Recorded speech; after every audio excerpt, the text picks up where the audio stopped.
Buenos días a todos, Dios les bendiga. El día de hoy vamos a compartir una vez más la palabra de Dios, para lo cual luego de haber oído nuestro devocional, nos vamos a presentar a Dios en oración para que nos dé el entendimiento de recibir su palabra, para que hable nuestras vidas y podamos seguir fortaleciendo nuestra fe. Oremos. Padre que estás en los cielos, te bendecimos en esta mañana. Te pedimos sabiduría y gracia, entendimiento para compartir tu palabra. Tu palabra penetra nuestro corazón, que sea salvación para los que no te conocen y para edificar la fe de tus hijos. Te lo pido, Padre, en el nombre de Jesucristo, tu Hijo amado, nuestro Señor. Amén.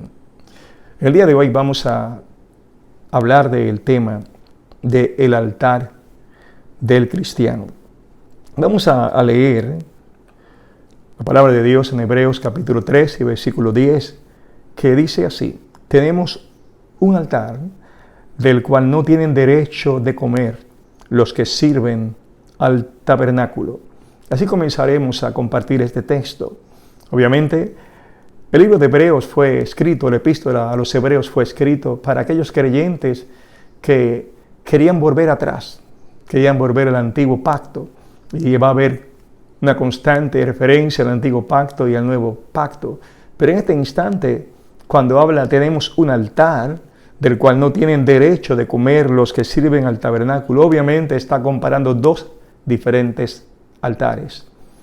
Y vamos entonces a hablar de qué se refiere ese altar que tenemos, y que es un altar que no tienen derecho de comer los que sirven al tabernáculo, refiriéndose al antiguo pacto levítico. Y obviamente el nuevo altar, el altar que usted y yo tenemos, es el altar de nuestro pacto del Nuevo Testamento. Ahora hablemos un poco del pasado. Tenemos que hablar del Antiguo Testamento, claro está, y tenemos que hablar también de cómo adoraban las naciones paganas. Las naciones paganas, esto es, aquellas personas que procedían de Babilonia en el tiempo antiguo, o de Asiria, de aquellos imperios o de aquellas naciones antiguas, adoraban con idolatría. Esto es, sus templos estaban llenos de figuras de dioses, figuras diferentes, eran extensas el número de figuras. Así que ellos estaban acostumbrados a postrarse ante una figura de lo que ellos llamaban un dios, sea el dios de la tierra, sea el dios de la luna, como ellos decían, sea el dios de la producción, como ellos entendían, y así servían. Por lo tanto, era natural que cuando usted llegara a una de esas naciones encontrara templos y figuras. Fue la costumbre de todo el tiempo, tanto en Egipto incluso. Así que cuando Dios llama al pueblo de Israel, uno de los primeros mandamientos que le va a decir es que no os hagáis figura, no os hagáis ídolos. Así es que el tabernáculo obviamente no tenía ídolos, el templo no tenía ídolos, no tenía figuras de ningún tipo. Y esto es, el pueblo aprendió a no postrarse delante de ninguna figura que representara a un Dios, ni siquiera a Dios mismo. No era su voluntad, y no es su voluntad que nadie se postre ante ídolos. Así que cuando llegamos al cristianismo nos damos cuenta que ya el cristianismo, teniendo el mandamiento ya bíblico y aún la costumbre del pueblo hebreo, pues somos judeocristianos, ya que nuestras enseñanzas de la Biblia provienen de Jesús, nuestro Señor. La iglesia nunca tuvo ídolos. La iglesia jamás tuvo figuras, ni de apóstoles, ni de santos, ni mucho menos de Dios. Obviamente, ese es el modelo que desde las Escrituras del Antiguo Testamento está puesto. Tristemente, cuando usted va a una iglesia llena de ídolos, ese no es el modelo bíblico. Cuando va a una iglesia que tiene algunas figuras para que el hombre se postre ante esa figura, no es el modelo bíblico, no está conforme a la palabra de Dios, que es nuestro único régimen para servirle a Dios y seguirle en una forma que a Él le sea agradable. Así pues, cuando los judíos hicieron su tabernáculo y más adelante Salomón hace el templo, era un choque contra la cultura pagana, donde ellos estaban acostumbrados a encontrar algo para qué adorar, una figura a quien adorar, una figura a quien postrarse. Pero el pueblo jamás se postró ante una figura, repito, el pueblo se postraba delante del Dios invisible, el Dios todopoderoso que está en todo lugar y en todas partes. Así es que yo no necesito una figura para postrarme ante Dios, simplemente sé que el trono de Dios está en los cielos, que que esta tierra es el estrado de sus pies, y que cuando yo clamo al Señor y me arrodillo o me postro donde quiera que yo esté, estoy hablándole a Dios Todopoderoso. Ahora bien, el altar fue la forma más antigua de adorar a Dios. Vamos, por ejemplo, a Génesis capítulo 4, versículo 3. La Biblia dice: y aconteció andando el tiempo, que Caín trajo del fruto de la tierra una ofrenda a Jehová, y Abel trajo también de lo primogénito de sus ovejas, de lo más gordo de ellas. Y miró Jehová con agrado a Abel y a su ofrenda, pero no miró con agrado a Caín y a la ofrenda suya. Y se ensañó Caín en gran manera, y decayó su semblante. Acabo de leer unos textos del libro de Génesis. Y en Génesis, Abel y Caín ambos trajeron una ofrenda a Dios. Aunque no habla de altar, era obvio que traer una ofrenda, en el caso de Abel, que trajo de los primogénitos, él iba a hacer un holocausto. Un holocausto era cuando usted tomaba el animal luego de degollarlo y usted lo quemaba completamente para agradar, como una ofrenda, como una entrega de agradecimiento a Dios. Ese olor que subía al cielo, ese humo, se entendía que era un olor que llegaba a la presencia de Dios. Era la forma en que Abel entendía que estaba agradeciéndole a Dios por lo que le daba, por su gran ganado, por su gran prosperidad, por su vida. Por otro lado, igualmente Caín tenía una forma de también adorar a Dios. Así es que como él era, más bien aparentemente agricultor, trajo un fruto de la tierra, dice las Escrituras, pues Caín también tenía derecho como cualquiera a adorar a Dios. Sin embargo, la Biblia establece que Abel trajo de lo más gordo de ellas. Mientras que, aunque no describe lo que trajo Caín, porque nos damos cuenta que Dios no miró con agrado la ofrenda de Caín, significa que no se esforzó, no dio lo mejor para Dios. Quiere decir que tuvo en poco la grandeza de Dios.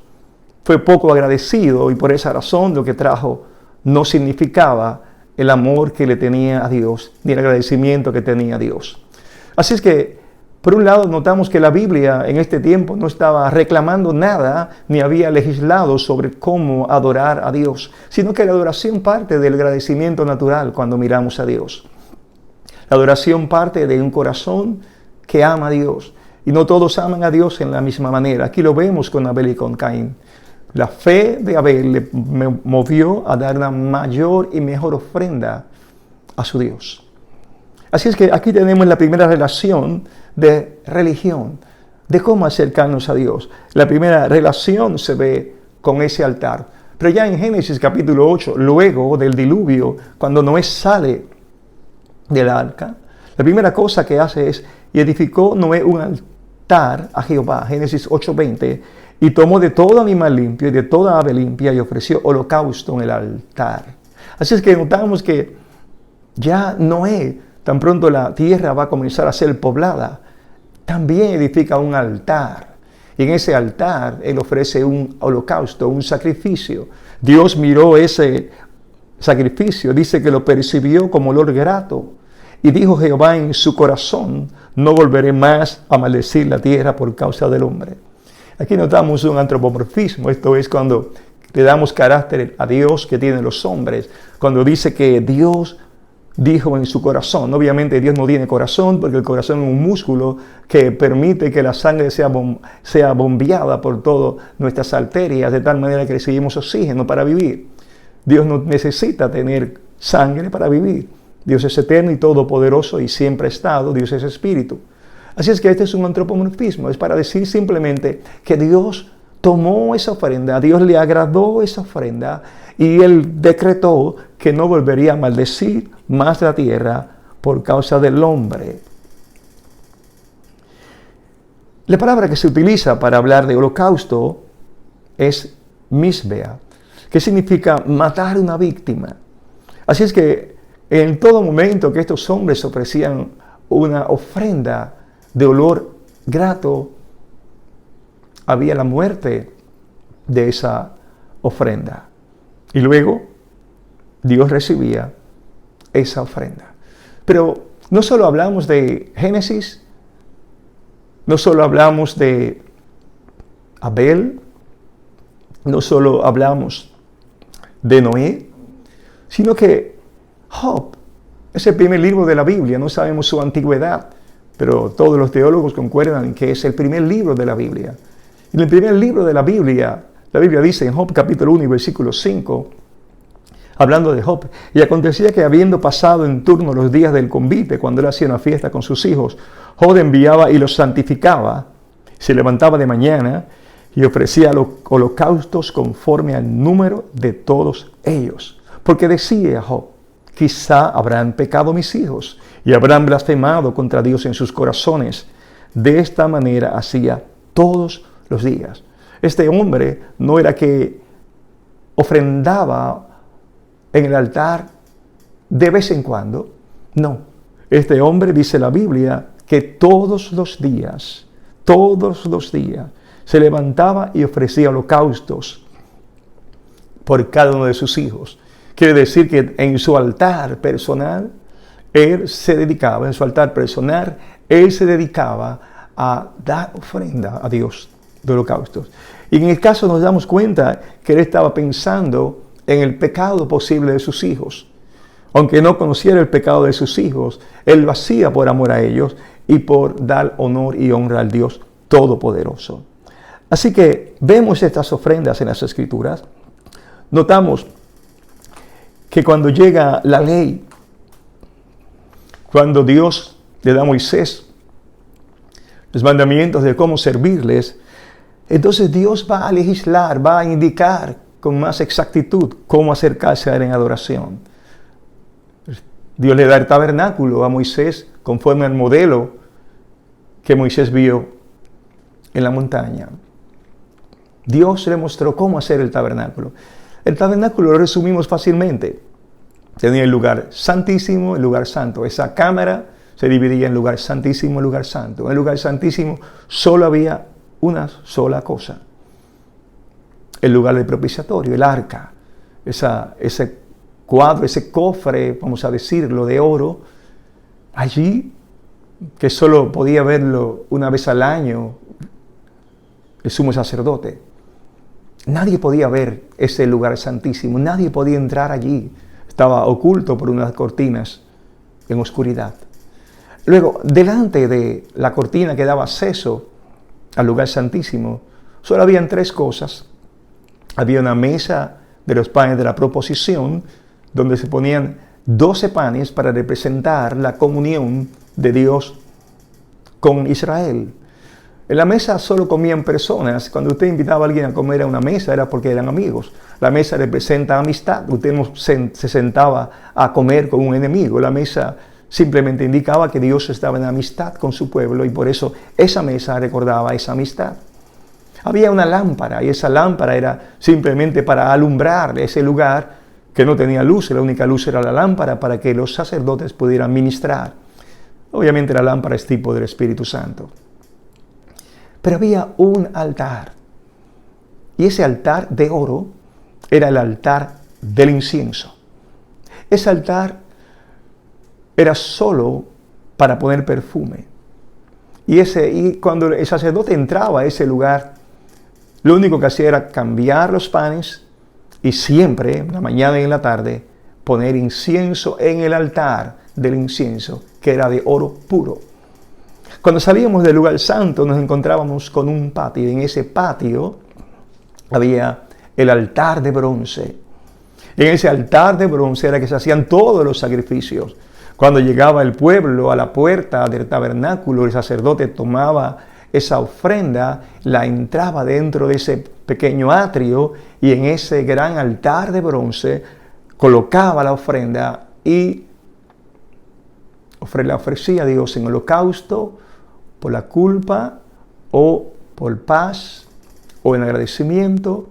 Allí el sacerdote ministraba afuera. Pero luego de ese altar de bronce, y escuche bien, había una fuente de bronce que tenía agua. ¿Para qué era el agua? El agua era para que los sacerdotes, antes de entrar al lugar santo, se lavaran las manos y los pies. Y dice la Biblia así, en Éxodo 30:19, sobre el tema, y de ella se le lavarán Aarón y sus hijos las manos y los pies. Cuando entren en el tabernáculo de reunión, se lavarán con agua, para que no mueran. Y cuando se acerquen al altar para ministrar, para quemar la ofrenda encendida para Jehová. Lavarán las manos y los pies para que no mueran, y lo tendrán por estatuto perpetuo él y su descendencia por sus generaciones.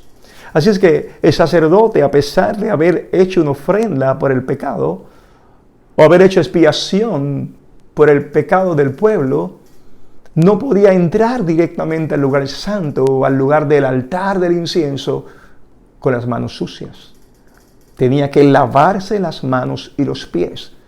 Se había ensuciado con la sangre, o con la grasa, o con la harina de la ofrenda, y no podía penetrar sin limpiarse las manos, sin limpiarse los pies, porque la pena de hacerlo era la muerte. Y con esto Dios quería enseñar lo que era su grandeza por un lado, el honor que Él se merece y el respeto, la dedicación y el amor que debemos tenerle a Dios. Así es que desde ese instante Dios nos está enseñando que Él es digno de ser amado, temido, respetado, honrado. Y seguimos entonces adelante con nuestro tema de nuestro altar. Estamos recordándole todas esas cosas. Y podemos entonces, en este instante ir haciendo un pequeño repaso de lo que hemos visto. Hemos visto, por un lado, vamos aquí, tengo un problemita aquí técnico, vamos a arreglarlo. Por un lado hemos visto que el tabernáculo tenía dos lugares principales. Por un lado tenía el lugar santo, tenía el lugar santísimo, y por otro lado tenía dos altares. Ya nos hemos fijado que el primer altar era un altar de bronce para las ofrendas. Y el segundo altar era un altar de oro para el incienso. Ahora bien, ambos altares con diferentes destinos. El primero estaba sin techo. La tienda no tenía techo, sino tenía alrededor cortinas. Aun cuando el templo fue hecho, el templo de Salomón hermoso, seguía estando el altar de bronce en el patio, sin techo. Pero el único lugar que tenía techo era el lugar santo. Quiere decir que donde estaba el altar de oro, el altar del incienso, estaba en un lugar especial que no tenía acceso a la vista de nadie. ¿Por qué? Porque ese altar de oro va a significar la íntima comunión. El altar de ofrecer por el pecado era visible y el humo podía verse de lejos. El sacrificio podía olerse incluso más allá de las cortinas. Pero el altar del incienso estaba oculto a la vista. Ese altar, repito, es sinónimo o simboliza la comunión y la intimidad con Dios. Y es de ese altar que vamos a hablar. Es nuestro altar.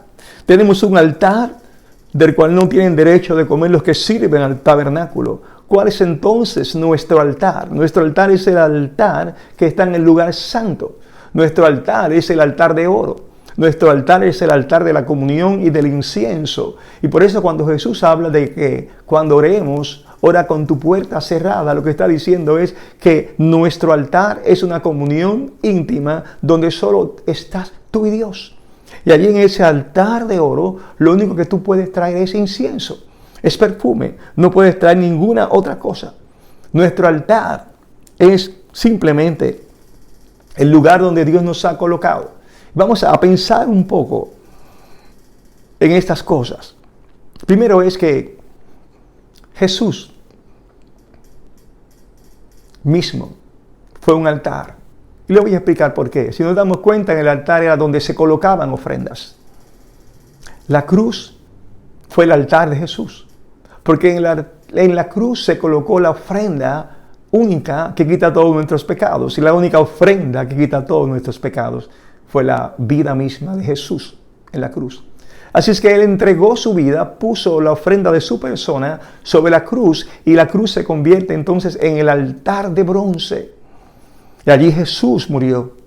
Allí Jesús fue entregado por nuestras rebeliones. Y allí Jesús consumó la división que había entre Dios y los hombres por causa del pecado. Entonces Jesús mismo, de su vida, se hizo cordero, de su vida se entregó por nosotros, llevó sobre sí nuestros pecados, y la cruz la convirtió en su altar porque allí fue entregado por nosotros. Jesús dijo, cuando le lavaba los pies a los discípulos, ese capítulo de San Juan, capítulo 13, donde la enseñanza principal es servirnos los unos a los otros. Pero cuando Jesús hablaba siempre había otras enseñanzas en una misma sección. Es la forma en que la Biblia es viva y eficaz. Y en el versículo 10, cuando Pedro le decía a Jesús que le lavara entero, completo, Jesús le dijo, escuche bien, el que esté lavado no necesita sino lavarse los pies, pues está todo limpio y vosotros limpios estáis, aunque no todos. Y cuando Jesús dice estas palabras, Jesús se refiere a los dos altares del Antiguo Testamento y se refiere al sacerdocio. ¿Por qué? Porque el sacerdote, en el día de su consagración, era el día en que se lavaba completamente, el día que era consagrado. En lo adelante ya no tenía que lavarse completamente porque ya fue consagrado, ya fue elegido, ya fue seleccionado. Pero para ministrar y sí para entrar al lugar santo, para entrar al lugar de intimidad, tenía que lavarse, como leímos, las manos y los pies. Jesús le está diciendo al apóstol Pedro, el que está lavado, el que ya entró al sacerdocio, el que ya ha sido separado, ya no necesita volverse a lavar, porque ya está separado, elegido, limpio. Sin embargo, sí necesita lavarse los pies. Sí necesita estar limpio para acercarse al altar de oro, es lo que queremos decir.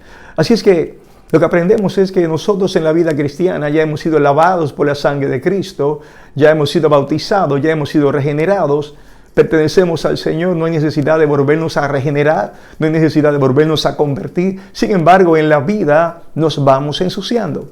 Y ensuciar significa que hemos tomado polvo en el camino. En aquel entonces se usaban sandalias, no zapatos cerrados, y los caminos eran de tierra. Por tanto, la ilustración era simple. Así como te has ensuciado en el camino de la vida, necesitas ser limpiado para acercarte a mí. Así como tú te ensucias en la vida cada día, nos ensuciamos cuando pecamos, nos ensuciamos cuando albergamos en el corazón codicias, avaricias, sentimientos que no agradan a Dios. Esos sentimientos que no agradan a Dios nos acompañan muchas veces cuando vamos incluso delante de Dios. Y cuando vamos delante de Dios, aquello que nos limpia es simplemente la confesión. La Biblia dice, así que amados, puesto que tenemos tales promesas, limpiémonos de toda contaminación de carne y de espíritu, perfeccionando la santidad en el temor de Dios. Noten bien el texto. Limpiémonos de toda contaminación de carne y de espíritu. Quiere decir que la carne es lo que la gente ve, lo que hacemos. Quizás expresiones incorrectas. Es fácil saber cuando una persona está actuando mal, si habla en voz alta, si comete algún error que es visto por todos. Sin embargo, lo que está en nuestro corazón y lo que está en nuestra mente, solamente Dios lo conoce. Y hay contaminación profunda en nuestra alma. Esa contaminación profunda en nuestra alma es la que tenemos que confesar y es la que solamente Dios puede quitar. Cuando el salmista pecó, cuando David pecó, y en su oración, el Salmo 51 y versículo 2 dice, en su oración de arrepentimiento dice, lávame más y más de mi maldad límpiame de mi pecado. Purifícame con hisopo y seré limpio. Lo que David está diciendo es no solamente que Dios cree un corazón nuevo. Lo que David está diciendo no es solamente que le perdone, sino que más allá del perdón, necesita una transformación y un cambio, una limpieza. Tenemos que entender que Dios te ha perdonado, Dios nos ha perdonado, pero más allá del perdón cada día, aunque ya estás limpio una sola vez, pero cada día necesitas una limpieza de tu espíritu, una limpieza de tu mente. Vamos a ilustrarlo de la siguiente manera. Imagínese usted que su hijo llega de la calle sucio. Usted ha comprado una ropa hermosa, toda blanca, y él ha llegado de la calle con la ropa manchada, con lodo, con diferentes manchas. Y cuando entra por la puerta, usted está enojado y su hijo le dice, perdón que he dañado mi vestido. Y usted le mira y le perdona. Pero ¿saben qué? Si le perdona, él va a entrar, pero el vestido sigue sucio. Y por lo tanto, aunque está perdonado, su vestido sigue sucio. ¿Y qué pasa si él mañana va y sale con el vestido sucio? Está perdonado por usted, pero la suciedad de su vestido es visto por otras personas y además no se ve bien. Quiere decir que no basta perdonarlo, sino que hay que tomar la ropa y limpiarla. Es exactamente lo que nos pasa en nuestra relación con Dios.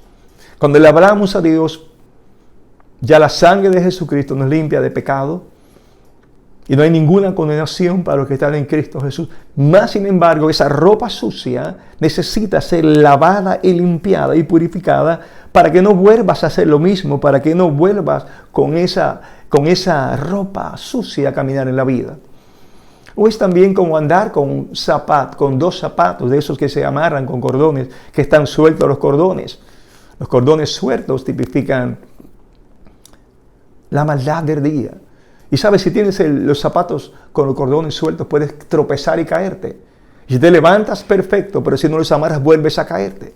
Es lo mismo, cuando muchas veces nosotros no aprendemos a crecer en situaciones de la vida, volveremos a caer y a caer a menos que seamos limpiados o que nuestros cordones sean amarrados, pero eso solamente lo hace el Espíritu Santo.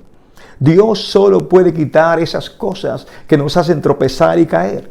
Por eso si confesamos nuestros pecados, Dios será justo para perdonarnos, dice la Biblia, y limpiarnos de toda maldad. Hay dos procesos, el perdón y la limpieza. La limpieza le pertenece a Dios. El arrepentimiento nos pertenece a nosotros. La confesión nosotros la hacemos. El perdón está establecido por Jesús en la cruz. La limpieza es una obra del Espíritu Santo que te toca cada día que vas a la presencia de Dios en oración. En Apocalipsis hay otro ejemplo de nuestro altar.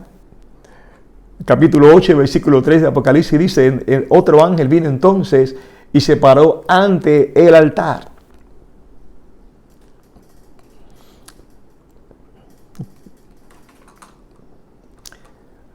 Con un incensario de oro, y se le dio mucho incienso para añadirlo a las oraciones de todos los santos sobre el altar de oro que estaba delante del trono. Noten qué maravilloso. En el cielo, lo que el apóstol Juan vio fue el altar de oro, el altar de la oración. E incluso la Biblia dice que se añadió más oración o incienso sobre el altar para añadirlo a las oraciones de todos los santos. Así es que cuando vamos a la presencia de Dios no tenemos que llevar un altar de sacrificio, sino que en la presencia de Dios vamos al altar de la oración. Nosotros solamente podemos ofrecerle a Dios en nuestra vida un solo sacrificio. Y ese único sacrificio que podemos ofrecerle a Dios es nuestra oración. Por eso la Biblia dice, suba mi oración delante de ti como el incienso, el don de mis manos como la ofrenda de la tarde. Nuestro altar es único. Nuestro altar es solo para orar. Nuestro altar es solamente para perfumar el trono de Dios. Y aquí es interesante, toda persona tiene un incienso que ofrecerle a Dios. No tengo que pedir prestado el incienso de mi hermano, sino que mi vida de oración es personal y única. Y esa relación con Dios, de comunión con Dios, soy yo quien tengo que presentarla. Tú tienes el derecho de dar acción de gracias y de clamar, pero eres tú quien decide si vas a llevarle en oración a Dios de lo más escogido de tu rebaño o si vas a llevarle a Dios una sobra de tu vida espiritual. Es necesario que aprendas que tienes acceso a Dios y que aprendas que en ese altar es el único que puede servir. Es el altar de oración. La iglesia debe orar, tú debes orar, pero cuando ores debes orar con manos limpias. Antes de orar debes estar seguro que has limpiado tus pies, que has confesado, que has hablado al Señor, para que cuando llegues a ese altar, tu oración suba a Dios como olor fragante. Hay solo dos cosas que no permiten que la oración suba como olor fragante. Claro, el pecado es el primero. El segundo son las manos que no están limpias. Y sabes que la Biblia enseña en 1 de Pedro capítulo 3 y versículo 7 que cuando no tratamos a nuestra esposa con honra, nuestras oraciones tienen estorbo. Es interesante porque es el único texto de la Biblia que relaciona el trato que le doy a mi esposa con que mi oración o mi perfume llegue a Dios como olor fragante. Quiere decir que tenemos que tener cuidado en nuestra vida con todos los detalles, porque aunque tú no mires esos detalles, el Dios Todopoderoso mira cada detalle de nuestra vida. Podemos orar y seremos oídos. Estamos orando para que Dios culmine con esta plaga y Dios tiene todo el poder para hacerlo. Estamos clamando para que podamos retornar a adorar a Dios a nuestras iglesias y Dios tiene todo el poder para hacerlo. Te invito a que uses tu altar de oración y clames a Dios por cosas grandes. Porque para Dios, recuerden, todas las cosas son posibles. Dios es el Dios de lo imposible. Y todo cuanto pidamos creyendo, lo vamos a recibir. Que el Señor Jesucristo te bendiga. Acuérdate del altar que Dios te ha dado. Padre, gracias por esta mañana y gracias por esta palabra. Gracias, Señor Jesús, por alentarnos a acercarnos a ti con manos limpias, Señor. Queremos que te glorifiques. Queremos que bendigas los hogares. Queremos, Señor, que cada persona que escuche se pueda llegar a ti. Ciertamente tú te llegarás a ellos. Gracias, Padre, en el nombre de Jesús. Amén. Dios les bendiga. Gracias por habernos escuchado.